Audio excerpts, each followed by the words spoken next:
Good morning, students. Welcome back to Quest Pod, English Quest Pod 8.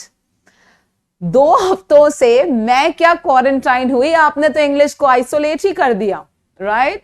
Fatima ma'am quarantine हुई इसलिए English isolate हो गया, but ऐसे से नहीं चलेगा. You have to be very sincere, very consistent with your efforts. Clear? But in sentences में मैंने आपको एक बहुत इंपॉर्टेंट चीज भी बता दी कि there is a difference between these two words called as quarantine and isolation. ये एक दोनों के नियर सिनोनिम्स आप बोल सकते हो, लेकिन क्वारंटाइन कब किया जाता है? जब मे बी या आप हुए हैं किसी डिजीज को एक्सपोज, बट आप बीमार नहीं पड़े हो, ठीक है, माइल्ड सिम्टम्स है, बट आप उस डिजीज के लिए पॉजिटिव नहीं आए हो. आइसोलेशन कब होता है? जब इंसान एक्चुअल में बीमार पड़ जाता है, ठीक है. इसलिए तो मैं कह रही हूं कि मैं क्या क्वारंटाइन हुई, आपने इंग्लिश को आइसोलेट कर दिया. So anyways, let's get started with this quest pod 8 of English. Study pattern, क्योंकि 2 हफ्तों से मैं आप लोगों से टच में नहीं थी और बहुत सारे बच्चों के कॉल्स और मैसेजेस थे कि मैम इंग्लिश का क्या करें, and they were literally in a situation, बहुत ज्यादा पैनिक हो गए थे कि कैसे करें, क्या करें. तो सबसे पहले मैं शुरुआती उसी से करना चाहती हूँ कि इंग्लिश की पढ़ाई क्या करना है आपको exactly. The first thing is reading. आपको रीडिंग करना है. Understood this? मन कर रहा है, बुक पढ़ो, न्यूज़पेपर पढ़ो, ब्लॉग्स पढ़ो, आर्टिकल्स पढ़ो, गूगल पे आपका जो फेवरेट टॉपिक है वो डाल के आप पढ़ें. But reading is something which is non negotiable. जिसके साथ आप मुझसे प्लीज भावताव करो ही मत, रीडिंग के बारे में तो बिल्कुल मत करो. That is a compulsion. Next, vocabulary quiz. Students, आपको डेली वोकैबुलरी क्विज ना 2 टाइप में करना है. 2 टाइप मतलब क्या? सबसे पहले एक आपका स्टॉक या एक टाइम होना चाहिए जहां पे आप नए वर्ड्स ले रहे हो, और एक ऐसा टाइम होना चाहिए जहां पे आप सिर्फ पुराने वर्ड्स कहीं से भी उठा के, कुछ भी उठा के रिवाइज कर रहे हो. यानी वोकैबुलरी जो आप कर रहे हो वो आपको लिटरली 2 टाइम लेना है. एक टाइम आप नया सीख रहे हो और दूसरे टाइम में आप रिवाइज कर रहे हो. तो चाहे ग्रुप में रिवाइज करो, अकेले में रिवाइज करो, गेम्स खेलो वोकैबुलरी के, this is something which you have to do. Next, reading comprehension. अभी रिसेंटली मुझे काफी नॉन एसएसए बच्चों के कॉल्स आए थे and they had a very common question कि मैम हमारा प्री अच्छा निकल जाता है, 18, 20, 22 मार्क्स आ जाता है, बट मेंस में हमारा स्कोर नहीं आ पाता है. तो मेंस का मेजर फंडा है, क्योंकि एसएसए के बच्चे ये जानते हैं, मैंने उनको इतनी बार इस सेंटेंस से बम्बार्ड किया है कि वो बच्चे ये चीज जान चुके हैं कि आरसी के बिना मेंस नहीं निकलता. बहुत सारे बच्चे मेंस की इंग्लिश की तैयारी कैसे करते हैं? Reading, mock test, analysis, that's it. नहीं, आपको आरसी की प्रैक्टिस करनी चाहिए. आरसी के बिना मेंस नहीं निकलता. ये मेरे एसएसए के बच्चों को तो पता है, but this is for non SSA students की जब भी मैं बैच शुरू करती हूँ, मैं बैच शुरुआत में ही आरसी लेती हूँ, because I know RC is something which is very important, जिसके बिना इंग्लिश का कोई पेपर नहीं बनता है. कोई पेपर इंग्लिश का नहीं बनेगा इस क्वेश्चन के बिना. That is the reason I stress more on RCs. Next, quiz, mock test या प्रैक्टिस योर वीकर सेक्शंस. जैसे कि आपको लगता है कि मैम अब मेरा 15 के ऊपर स्कोर आ रहा है. अगर आपका score Oliveboard mock test में, आपका स्कोर प्रैक्टिस मॉक में प्री का 15 के ऊपर आ रहा है, इसका मतलब अब आप तैयार हो मॉक टेस्ट देने के लिए 30 मार्क की. लेकिन अगर आपका स्कोर 15 के नीचे है, कंसिस्टेंटली नीचे है, तो आपने अभी भी मॉक टेस्ट को हाथ नहीं लगाना चाहिए. आपने अभी भी क्विजेस पे रहना चाहिए. कहां से मैम क्विज? अड्डा 24/7 की 10 मार्क की, 15 मार्क की जो क्विज आती है, ऑलिव बोर्ड की जो 10 मार्क 15 मार्क की क्विज आती है, उसी पे रखना है फोकस. और साथ ब साथ आपको यह भी करना है कि आपको आपके वीकर सेक्शंस पे ज्यादा वर्कआउट करना है. वीकर सेक्शंस यानी यार जब भी पैराजंबल को हाथ लगाता हूं गलत जाता है, तो you have to work more on parajumble. अगर आपको लगता है कि मेरे स्पॉट द एरर वीक है, तो आप 10, 15, 20 क्वेश्चन स्पॉट द एरर के डेली प्रैक्टिस करें. सिंपल फंडा है स्टूडेंट्स. प्रैक्टिस के पहले एक स्टेप है जिसको हम कहते हैं कॉन्सेप्ट्स क्लियर होने चाहिए. ये गेम को कैसे खेलना है, इस गेम के क्या रूल्स है, ये पता होना चाहिए. सेकंड फिर आता है practice. Third very important point आता है स्टूडेंट्स, आप जिसको एक्यूरेसी कहते हैं, एंड देन स्पीड. ये ऐसा सीक्वेंस है: concept clarity, practice, accuracy, speed. Clear? So now कुछ बच्चों ने मुझे ये भी पूछा था कि मैम हम कुछ YouTube वीडियोस हैं जो एडिटोरियल्स का एनालिसिस करते हैं, एडिटोरियल जो आते हैं न्यूज़पेपर में उनका एनालिसिस करके वो समझाते हैं फैकल्टी हमको, क्या हमने वो करना चाहिए? फ्रैंकली स्पीकिंग, अगर आपने एसएसए की बैच नहीं की है तो आपको वो करना चाहिए, लेकिन अगर आपने एसएसए की बैच की है तो आपको नहीं करना चाहिए। ऐसा क्यों मैम? क्योंकि कोई भी आर्टिकल को कैसे रीड करना है, उसका रीडिंग का तरीका क्या होना चाहिए, उसको अंडरस्टैंडिंग के लिए क्या अप्रोच होनी चाहिए, वोकैबुलरी को कैसे निग्लेक्ट करके जनरल आइडिया पे अटैक किया जाता है, ये मैंने एसएसए के स्टूडेंट्स को जीएसटी के कॉन्सेप्ट में क्लियर किया है। तो उन बच्चों को अगर वापस से वो कॉन्सेप्ट क्लैरिटी के लिए देख रहे हैं तो वो टाइम वेस्ट है। क्योंकि सपोज मुझे सचिन तेंदुलकर बनना है और मुझे अब क्रिकेट के सारे रूल्स आते हैं, बैट को कैसे यूज किया जाता है आता है, लेकिन फिर भी अगर दिन रात मैं सचिन के वीडियोस देख रही हूं तब मैं क्रिकेटर नहीं बनूंगी। आपको अगर अंडरस्टैंडिंग बढ़ानी है तो आपको एक्चुअल रीडिंग के मैदान में उतरना है। वीडियो सिर्फ आपकी कॉन्सेप्ट क्लैरिटी के लिए काम करेंगे, अंडरस्टैंडिंग बढ़ाने के लिए काम नहीं करेंगे। ठीक है, self analysis, this is something very very important. Self analysis म्हणजे काय? आप कौन से सेक्शन में वीक हो, आपका स्ट्रॉन्ग पॉइंट क्या है, कौन सा क्वेश्चन आपको ज्यादा नंबर दिलवाता है, आपका वोकैबुलरी के ऊपर कितना कमांड है, ग्रामर का एप्लीकेशन जम रहा है कि नहीं जम रहा है। सो बेसिकली आप मेरे हिसाब से स्टूडेंट्स एटलीस्ट वीक में 1 घंटा या वीक में 2 बार तो भी टाइम निकालो, आधे आधे घंटे का, और आप एनालिसिस करो कि ये 3-4 दिन में मैंने क्या किया। बिकॉज स्टूडेंट्स, मैंने अपने पहले वीकली टॉक्स में भी बताया था, and I want to repeat this 3 words again, these 3 words again. The first is stop.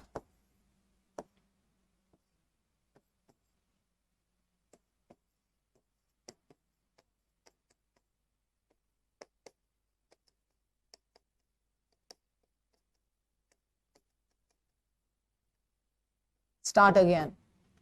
कई बार क्या होता है बच्चा कि जब हम किसी प्रोसेस को फॉलो करते हैं, हम उस प्रोसेस में इतने इंग्रॉस हो जाते हैं, इतने इन्वॉल्व हो जाते हैं कि हम राइट डायरेक्शन में जा रहे हैं कि हमारा डायरेक्शन थोड़ा डेविएट हो गया, इसकी भी समझ हम खो देते हैं। इसीलिए मैं बार बार बच्चों को कहती हूं कि आप सेल्फ एनालिसिस करो, वीक में 1 बार तो भी कर, यार इस हफ्ते मैं क्या पढ़ाई किया, मैंने जो पढ़ाई किया क्या उससे रिजल्ट्स आ रहे हैं, क्या मैं सही तरीके से एफर्ट्स अप्लाई कर रहा हूं, क्या मेरा टाइम सही उस जगह पे जा रहा है जो मेरा सेक्शन वीक है, या मैं जो सेक्शंस आता है उस पर वर्कआउट कर रहा हूं। क्योंकि मुझे एक 4th ऑनलाइन बैच के एक स्टूडेंट का कॉल आया था जिसमें वो बच्चे ने बहुत क्लियरली बोला था कि मैम मैं 4th ऑनलाइन बैच का स्टूडेंट, लेकिन मैंने अभी तक इंग्लिश का कुछ भी नहीं पढ़ा, मैं सिर्फ मैथ्स एलआर कर रहा हूं। मैंने कहा तुमने ऐसा क्यों किया? तो बोले मैम मुझे मैथ्स एलआर अच्छा लगता है और उसका इंग्लिश का स्कोर ही नहीं आ रहा है। तो ऑब्वियस सी बात है, तुम अगर तुम्हारी पसंद और लाइकिंग के हिसाब से भागोगे दौड़ोगे तो तुम्हारे रिजल्ट्स कैसे आएंगे?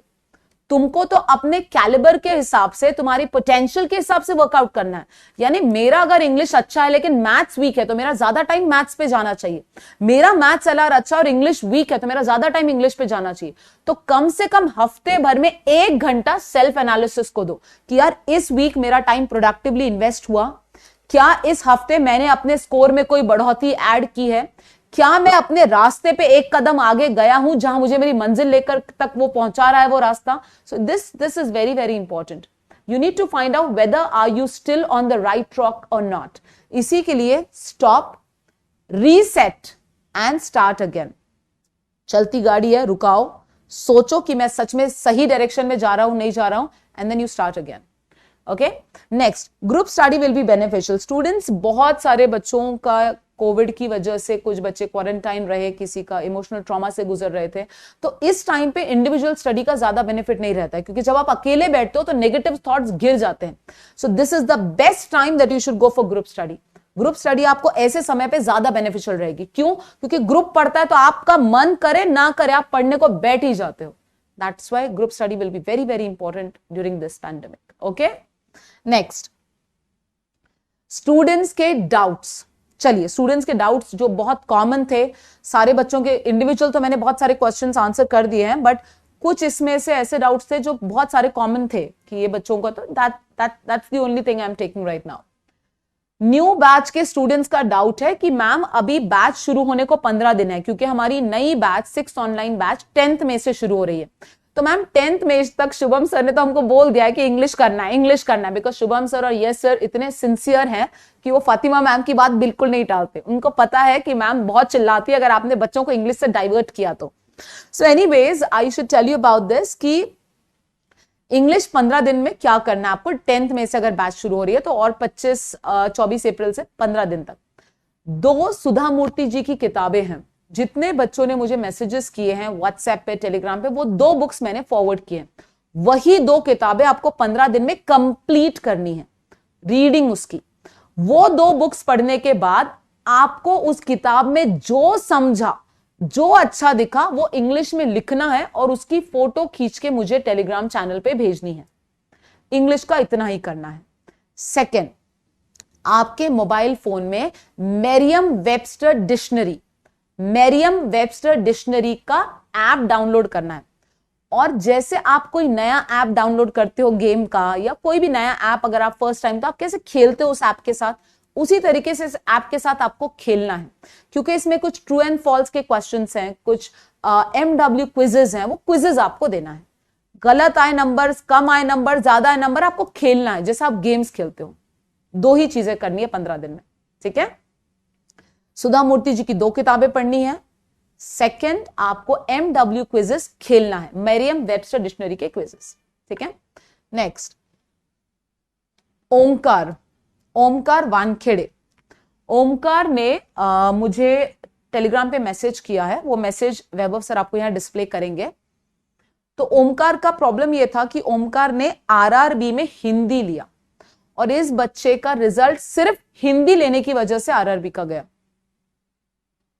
मैं बोल कर थक गई हूं, लिटरली मैं थक गई हूं। और मैंने बोला भी था, मैंने RRB के टाइम ये चीज बहुत अच्छे से बताई थी कि देखो बच्चा, RRB का जो 2017 का था उस टाइम पे हिंदी इजी था, इंग्लिश थोड़ा टफ था। 18-19 2 साल से मैं कह रही हूं कि इंग्लिश इजी आ रहा है, हिंदी टफ आ रहा है। और SSA का एक बहुत ही ब्राइट स्टूडेंट जिसका RRB PO का ओवरऑल कट ऑफ दूसरे बच्चों से कई ज्यादा है, लेकिन उसका हिंदी का ही कट ऑफ नहीं निकला। इससे मैंने आपको वार्न किया था कि आप RRB में हिंदी ना लें, ये बच्चे ने गलती की है। तो जो ऐसे बच्चे हैं, ठीक है Omkar, that's over now don't cry over spilled milk. हो गया, चैप्टर इज क्लोज। ऐसे बच्चे जिनको अब इंग्लिश की शुरुआत से शुरुआत करना है, वो बच्चे क्या करें, जिनकी बैच भी हो गई है, जिनको क्लोज टेस्ट पता है, जिनको पैराजंबल पता है, जिनको फिलर्स पता है, उन बच्चों ने क्या करना चाहिए। Reading is non negotiable, reading शुरू करो फर्स्ट।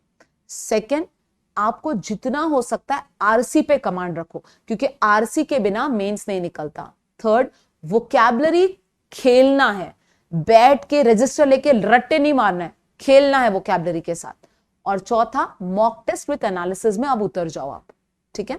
वैसे तो एक्सपेक्टेड है कि सारे एग्जाम्स पोस्टपोन्ड हो रहे हैं बिकॉज ऑफ दिस कोविड-19, तो ये उन बच्चों के लिए बहुत पॉजिटिव पॉइंट है जिनकी बैच हो गई है परंतु जिन्होंने इंग्लिश की कोई पढ़ाई नहीं की है।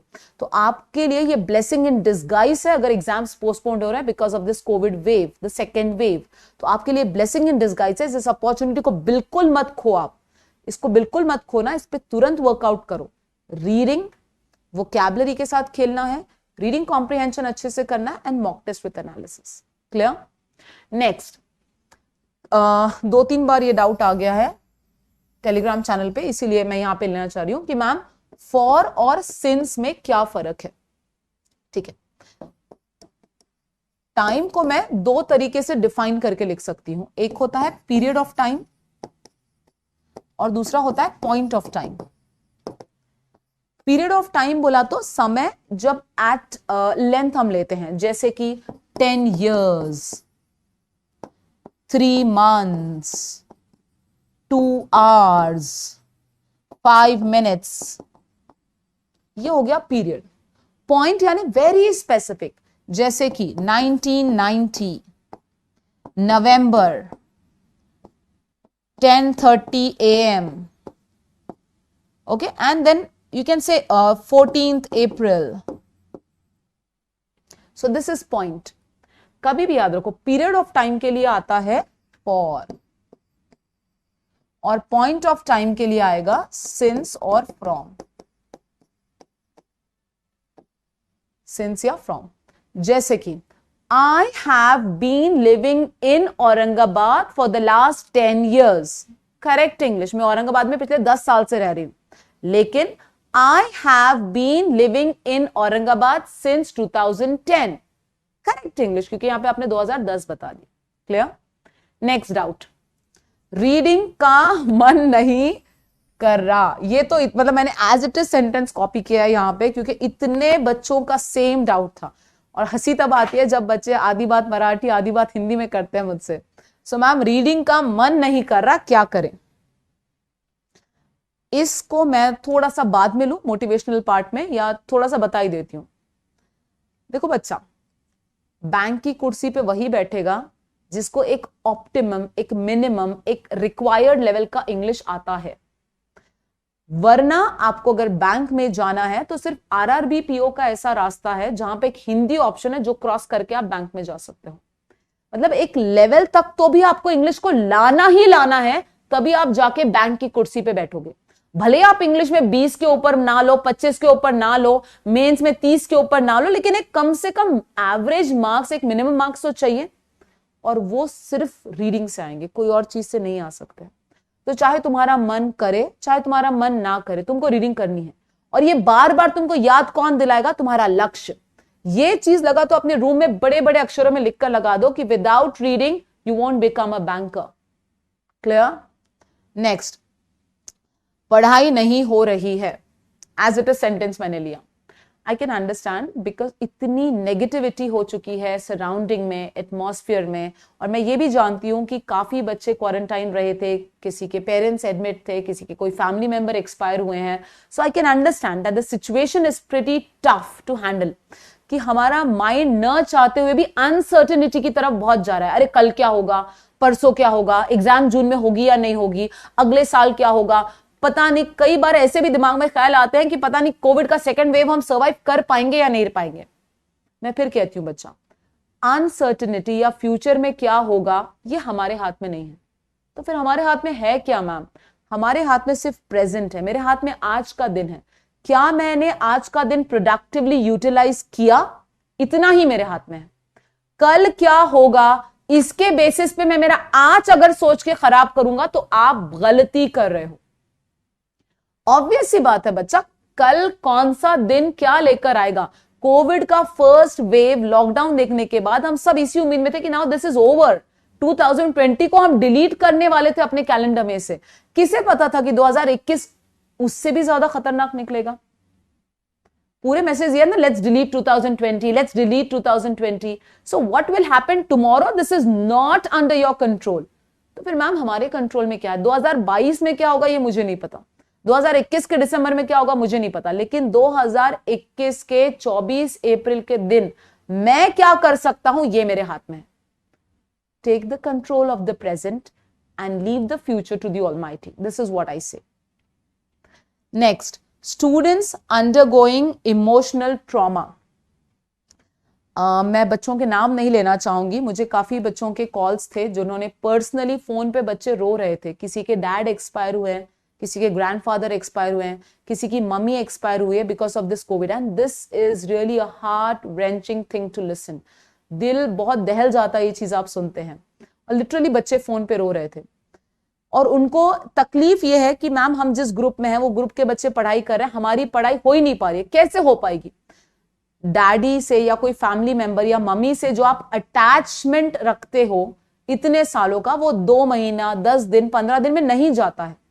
और स्ट्रेस क्या आता है कि सब बच्चे पढ़ रहे, मेरी पढ़ाई नहीं हो रही, तो उससे ज्यादा स्ट्रेस आता है.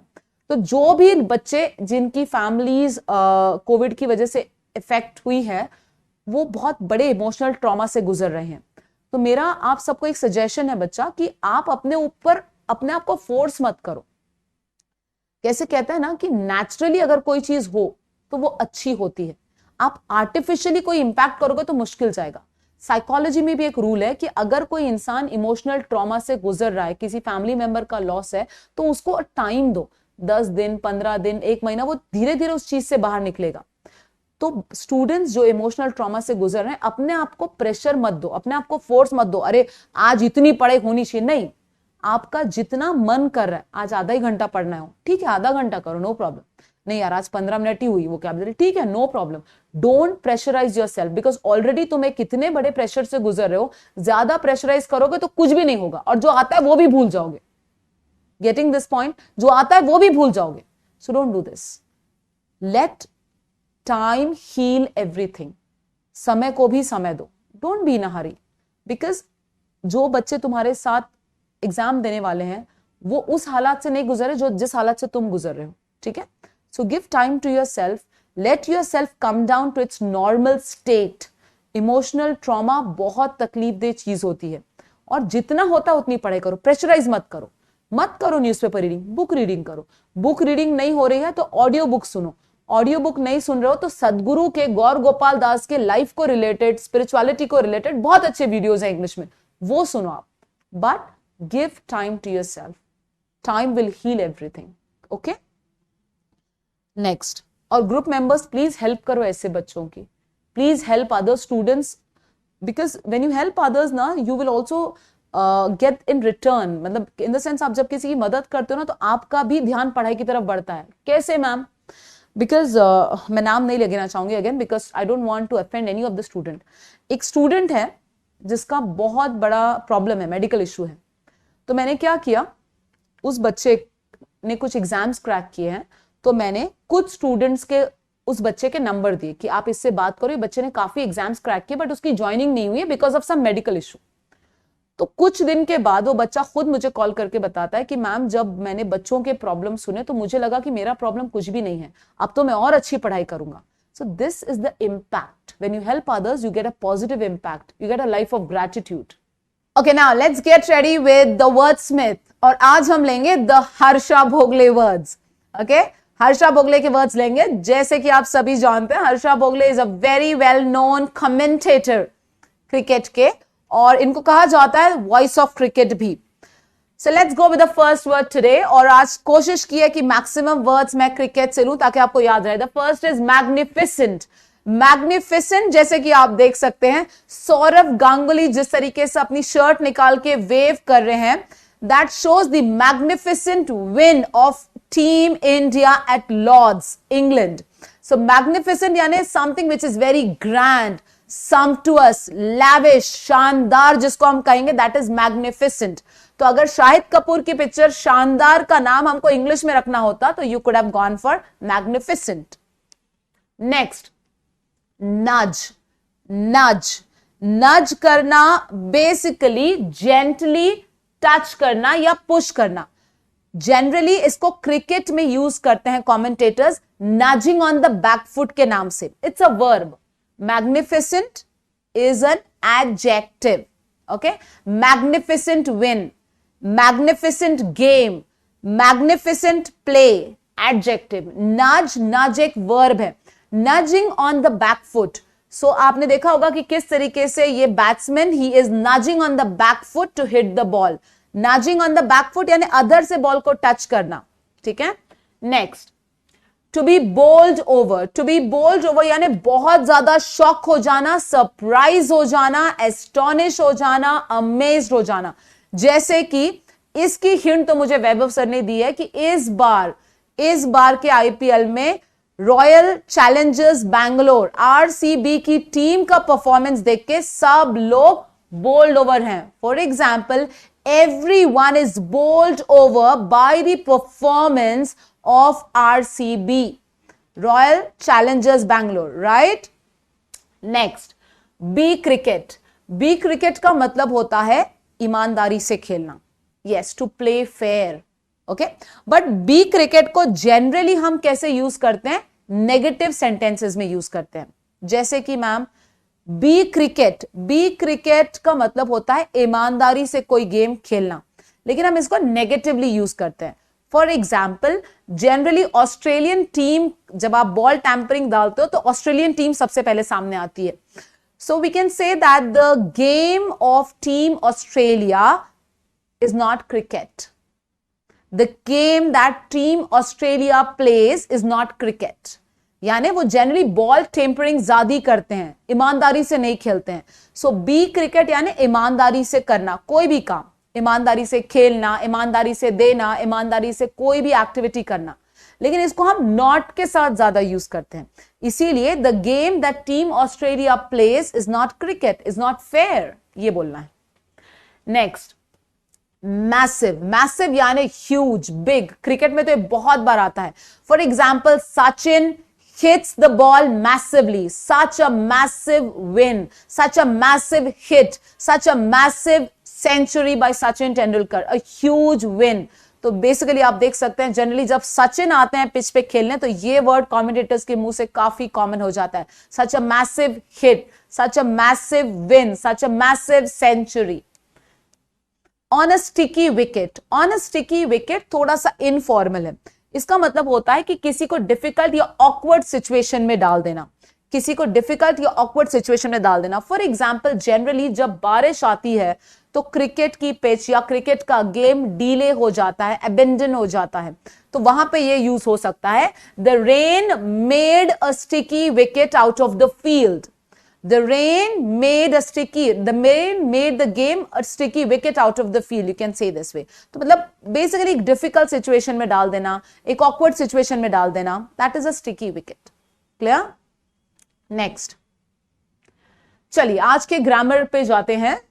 Students, I am trying my best कि मैं जितने भी वर्डस्मिथ के वर्ड्स हैं, ग्रामर के, एडवांस ग्रामर के रूल्स हैं और बेसिक ग्रामर के जो रूल्स हैं, इसको 3 फॉर्म्स में मैंने डाला है, वर्डस्मिथ, अवॉइडेबल सॉलिसिज्म्स एंड ग्रामर गीक। तो आप इसको अगर ऑडियो फॉर्म में भी बार बार सुनेंगे तो ये वर्ड्स और ये रूल्स आपको लर्न हो जाएंगे। So let's get ready with the rules of grammar. The first part, the first rule is type of, kind of, sort of, post of, जब आप लिखते हैं टाइटल ऑफ, रैंक ऑफ, तो इसके बाद आर्टिकल्स नहीं आते हैं। She is that sort of a girl. She is that sort of girl. I have that type of a pen. Wrong. I have that type of pen. Okay. So generally sort of, type of, post of, title of के बाद articles नहीं आते। Clear? She is that sort of girl. Not a girl. The girl. नहीं. Articles नहीं use होंगे। Clear? Next. The indefinite article a should be used before the word half when it is followed by a whole number. Whole numbers तो आपको पता है, 1, 2, 3, 4. So I stayed in Saudi Arabia for 4.5 years. नहीं जाएगा, 4.5 years, and this is a true sentence about me. I stayed in Saudi Arabia for 4.5 years. I have stayed in Saudi Arabia. It will be, I have stayed in Saudi Arabia. I have stayed in Saudi Arabia for 4.5 years. यहाँ पे a का rule important है, ठीक है? Next, the choice between the two indefinite articles a and an. a और an को कब use करना है ये तो आप जानते हैं। हाँ ma'am, a e i o u आया तो an डालना है, ए ई आई ओ यू छोड़कर कोई अल्फाबेट से वर्ड शुरू हुआ तो ए डालना है। This is a general rule, but इसको कुछ एक्सेप्शंस हैं, वो साउंड बेस्ड है, साउंड बेस्ड है।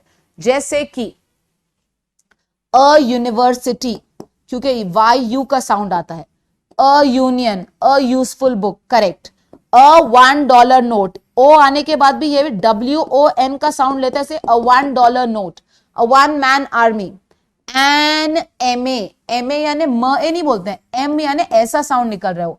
ही is an MBA graduate, he is an MA, he is an LLB, he is a BSc, ब का साउंड निकल से बी। L यानी EL। Clear? Next, avoidable solecisms, this is easy one, but anyways, this is their house। बहुत सारे बच्चे THERE और THEIR का फर्क नहीं जानते हैं। देर यानी वहां, THERE देर यानी वहां, THEIR देर यानी उनका, उसका, उनके। So this is their house नहीं आएगा, this is their house, उनका घर। मेंशन नॉट, जनरली बहुत सारे लोग क्या करते हैं, थैंक यू तो बोल देते हैं mention not. No, this should not be the case. You should always say don't mention it, that is the correct way of saying it. किसी ने आपको थैंक यू बोला तो बहुत सारे बच्चे कहते हैं mention not, no no no, that's not the way, don't mention it. मतलब आप मत करो शुक्रिया, not required, that is mention not नहीं, don't mention it. Thank you बोलने के बाद don't say mention not, say don't mention it. I am sitting on the table of a counsellor. अगर आप काउंसलर बन के किसी टेबल पर बैठे हो, लोग आपसे आके बात कर रहे हैं, तो on a table of counsellor यानी काउंसलर का कोई टेबल है उस पर आप बैठ गए हो, नहीं। You have to say I am sitting at the table of a counsellor, मतलब मैं काउंसलर का काम कर रहा हूं। Okay, I am sitting at the desk of a receptionist. I am sitting at the table of a receptionist, यानी मैं receptionist का काम कर रही हूं, मैं काउंसलर का काम कर रही हूं। ऑन बोला तो सीधे उसके टेबल पे जाकर बैठ गया, ऐसा नहीं। ठीक है, क्लियर? नेक्स्ट, स्टार परफॉर्मर्स को मैंने लास्ट में लिया, रीजन क्योंकि इसी के साथ मोटिवेशन काफी जुड़ा हुआ है। तो आज के सबसे पहले स्टार परफॉर्मर है ईश्वर। ईश्वर एक ऐसा एसएसए का बच्चा है जिसके आप शायद टेलीग्राम मैसेजेस भी यहां देख सकते हो, स्क्रीनशॉट्स मैं वैभव सर से रिक्वेस्ट करूंगी कि डिस्प्ले करें। ईश्वर के जो मैसेजेस हैं, माइंड को कैसे मोटिवेट कर सकते हैं, माइंड के साथ कैसे खेला जा सकता है ताकि तुम अपने सक्सेस की तरफ जाओ, ये ईश्वर ने दिखा दिया। ये बच्चा अपने आप को शुरुआत से ही as an RBI assistant, as an RBI employee address करता रहा है। ईश्वर का बहुत जल्दी क्रॉनिकल्स ऑफ ट्रायम्फ में नाम भी आने वाला है।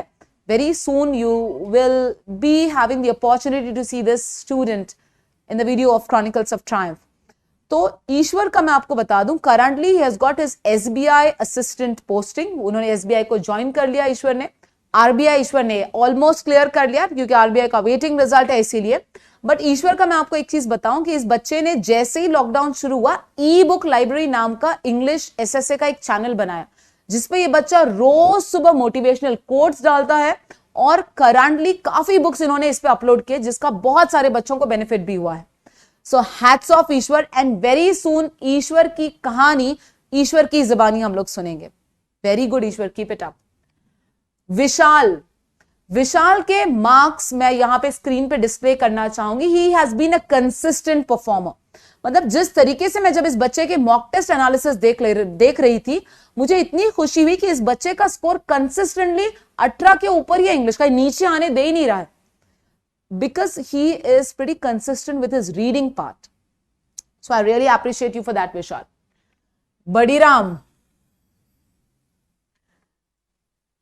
बड़ीराम का आईबीपीएस असिस्टेंट का जब सर ने पोस्टर बनाया एसएसए के रिजल्ट्स का, तो मैंने बड़ीराम का फोटो उसमें देखा और मैंने शुभम सर से कहा ये बच्चे का ना मुझे नंबर दीजिए आप, बड़ीराम का नंबर मेरे पास सेव नहीं था।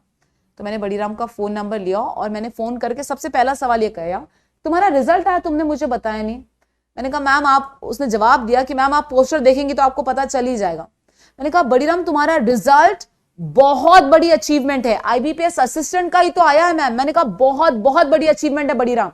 क्यों मैम?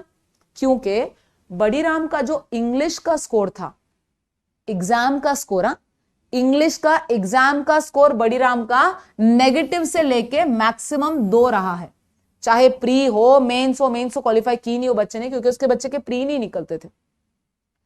बड़ीराम का इंग्लिश का स्कोर नेगेटिव से शुरू होता था प्री एग्जाम का। सारे मेंस का तो सवाल ही नहीं उठता है क्लियर होने का या प्री क्लियर होने का। प्री का स्कोर नेगेटिव से मैक्सिमम 2 तक गया इंग्लिश का। ये पहली कहानी।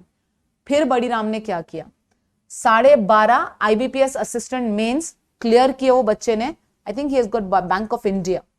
और 13 का प्री में स्कोर रहा आईबीपीएस क्लियर के, 11 आईबीपीएस पीओ मेंस, 12 प्री, 14 का आरआरबी पीओ मेंस में स्कोर आया है बड़ीराम का। तो ये जो नंबर्स बड़ीराम ने लाए हैं, बड़ीराम के पास उसकी किताबें इंग्लिश की है रखी हुई, तकरीबन 3.5 से 4,000 वोकैबुलरी के वर्ड्स ये बच्चे ने अपनी नोटबुक में लिखे हैं। और रीडिंग कितनी की है ये तो वो बड़ीराम अपने क्रॉनिकल्स ऑफ ट्रायम्फ में ही बताएंगे। यानी ये स्पेशली उन बच्चों के लिए मोटिवेशन है जिनका स्कोर नेगेटिव है। आज बड़ीराम के हाथ में आईबीपीएस असिस्टेंट का रिजल्ट है। एंड आई स्टिल रिमेंबर, ये बच्चा मैं जब भी लेक्चर लेके निकलती थी बाहर, ये बच्चा मुझे बाहर ही मिलता था और कहता था मैम देखो ये चल रहा है। And he has been in consistent touch with me कि मैम अब क्या करूं, अब कैसे करूं? मैंने जो बच्चे के सर पे जुनून देखा कोई चीज हासिल करने का, बिकॉज मुझे भी पता था कि बड़ीराम की इंग्लिश बहुत वीक थी, और जब भी मैं बच्चों को देखती थी मैं थोड़ा टेंशन में आ जाती थी, यार ये बच्चा कैसे करेगा, कर तो रहा है, but even I was doubtful कि whether he will surely make it. But इसने मुझे भी बता दिया कि जब इंसान ठान लेना तो टीचर भी कुछ नहीं कर सकता। Okay, so the last part is motivation, and then we will end this quest pod. Focus on the process, one day at a time, one task at a time. जिस पैंडेमिक की situation से आप घिरे हो, मैं घिरी हूं, पूरा इंडिया या पूरी दुनिया घिरी है, ऐसे सिचुएशन में क्या करना चाहिए? Lot of negativity around. एक ही चीज, फ्यूचर का मत सोचो, one day one task at a time हाथ में लो। मुझे इंग्लिश में 25 का स्कोर लाना है, जरूरी नहीं है। बड़ीराम ने 12-14 के स्कोर पे भी कर दिखाया है, मतलब मुझे सिर्फ मेरा बेस्ट देना है इस प्रेजेंट सिचुएशन को। स्टूडेंट्स, आप कभी भी याद रखो, कल क्या होगा, 2 महीने बाद क्या होगा, 2 साल बाद क्या होगा, ये आपके हाथ में नहीं है। आपके हाथ में सिर्फ आपका प्रेजेंट है, यानी आज के 24 घंटे हैं। बस इसका सोचो कि ये 24 घंटे को मुझे कंस्ट्रक्टिवली कैसे और कहां लगाना है। Understood this students? Please make this thing very clear. Focus on the process and focus on your present situation. आगे क्या होगा मत सोचो। आप जितना आपके प्रोसेस पे फोकस करोगे कि मेरा आज के 24 घंटे मैंने कितना कंस्ट्रक्टिवली प्रोडक्टिवली लगाए हैं, उससे ही पता चलेगा कि तुम्हारा फ्यूचर कितना ब्राइट होगा।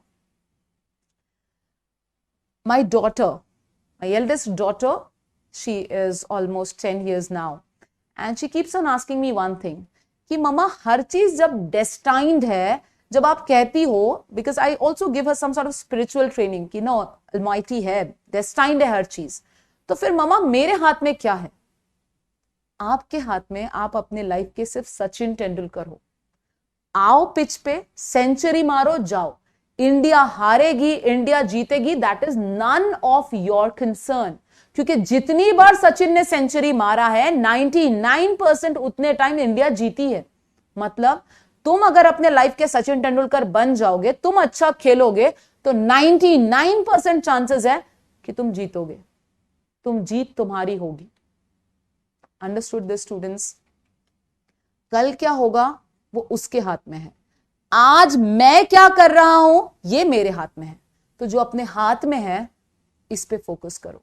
इसी फिलॉसफी को स्टोइसिज्म का नाम दिया जाता है, and I am a big follower and fan of stoicism. Stoicism is control the things which are under your control. बारिश होगी या नहीं होगी मेरे हाथ में नहीं है, बट बारिश हो सकी तो मैं तैयारी से रहूं, ये मेरे हाथ में है। Understood this? चलो, so have a wonderful day ahead, keep studying, keep reading, be positive, take care of yourself as well as your family, and remember always one thing students, तुम अपने लाइफ के सिर्फ सचिन तेंदुलकर हो।